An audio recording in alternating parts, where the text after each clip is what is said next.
every direction. Like the temple tower in ancient Greece pointed the way to the sailor to that city of pleasure.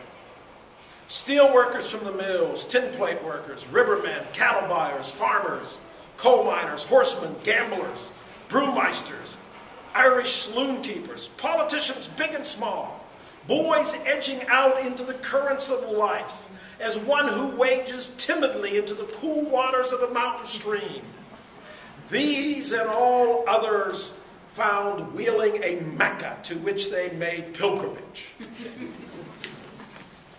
Had a colleague at West Liberty, and he said when he was in graduate school at WVU, they're sitting around once on a Friday night, and the guy said, gee, now let's do something. What did they do? They drove to Wheeling. Okay?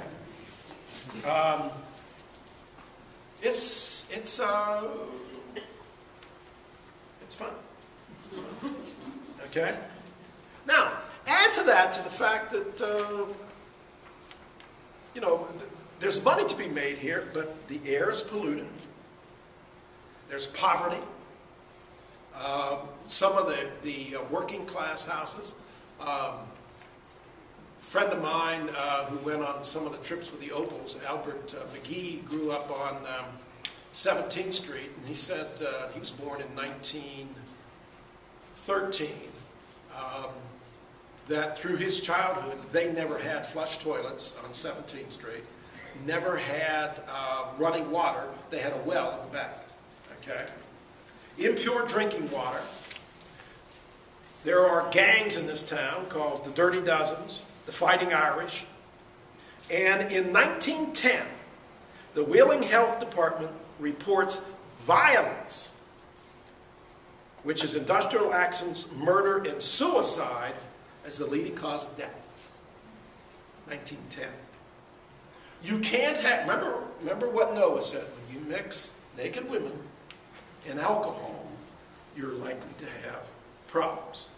And when you start playing the numbers, I remember as a kid working in Weird Steel, and I looked out the window, and I said, no, I don't recognize that foreman out there, because the foreman had these little books, and they would go out and take people's badge numbers, and they would get a crew, and they would go out and do whatever they were going to do. And I said, that guy's not a foreman for us, is he? Because he's out there writing things down. And they said, oh, Dave, that's Larry. He's a numbers guy. I said, really? Yeah. He had a little pad, and he had a little piece of carbon paper. He would write down the person's name and the numbers and the plan and the amount of money, and they would get the carbon copy. He'd get the original, and then he would turn it into the bookie that was right down on the street, And then they went, and the state took it over. See, another example of government interfering in commerce. Well, things got so bad. And remember, by the beginning of the 20th century, that we've added to the Irish problem in America. We're bringing in your Italians, and you're bringing in your Polacks, and you bring in your hunkies. Now, if you don't know what a hunky is, I'm a hunky. That's anybody from Eastern Europe, speaks a funny language, has funny, different kind of food. I remember the time that kid was at my house, and I said, you want to stay for dinner? And he said, what are you having? I said, we're having stuffed cabbage, which is one of my favorites. He said, stuffed cabbage? What's stuffed cabbage? And I showed him. He said, no, I said, I think I'll go home and eat. I'm thinking, what was he thinking my mother was making? It's a good Eastern European dish.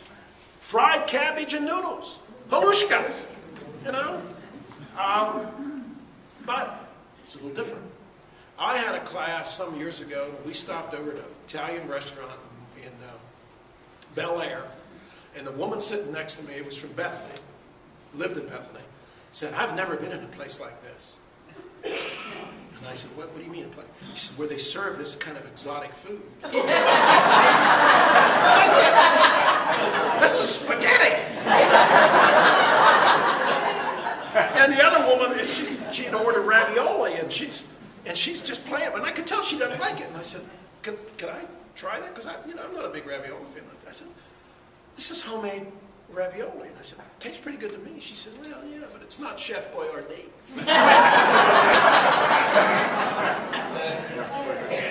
Well, keep in mind, how do you control people that you're afraid of?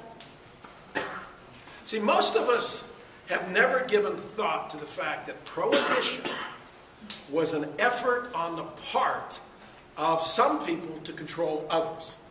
Prohibition is primarily anti-immigrant. Most of the Wets were relatively new people to America, were more likely to be Catholic than Protestant. Okay?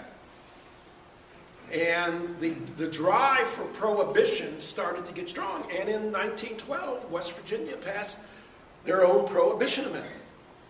And you know, West Virginia, in some places, still has a different culture than you would find in Wheeling, because the people who live in those areas are different. You don't have the ethnicity, as you'll see, I think, the next time we meet, that gives it a different flavor to it.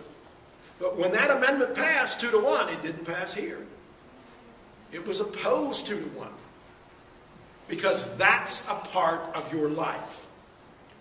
You could work in a brewery, you could work in a bar, you could go to the bar. That was an accepted way of doing things. It was like, you know, in the 19th century, we used to advertise West Liberty as a place where you could send your child because it did not have a saloon and never had and never would. Can you imagine trying to get kids to come to college by saying, hey, come to WVU, there are no bars in Sunnyside. There are no couches to burn after you beat Pitt. No. No.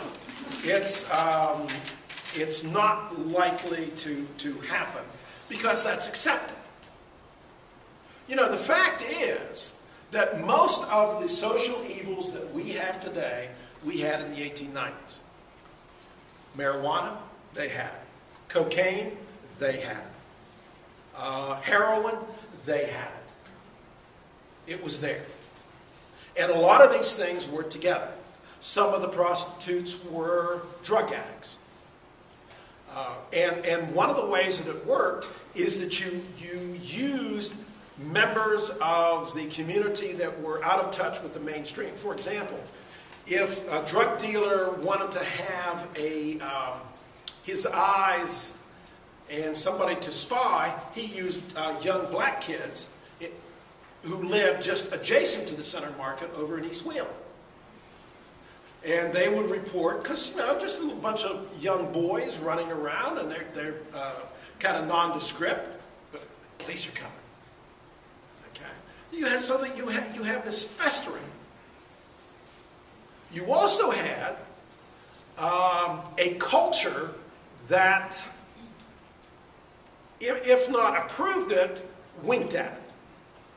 In the early 19th century, it was called Schmulbachism, after Henry Schmulbach.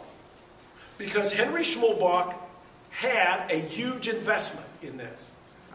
He was selling hundreds of thousands of kegs of beer. He was making money selling the beer, owning Mozart Park, okay? And he wanted the taverns to stay open.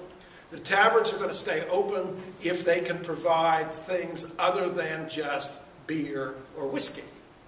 Numbers, slot machines, poker, prostitution. Now, jump ahead to the 1970s, and let's see if these things remind you of anything. The Club Tower, Big Bertha's, the Palace was old Palace Disco, but it's the old Billy's Club.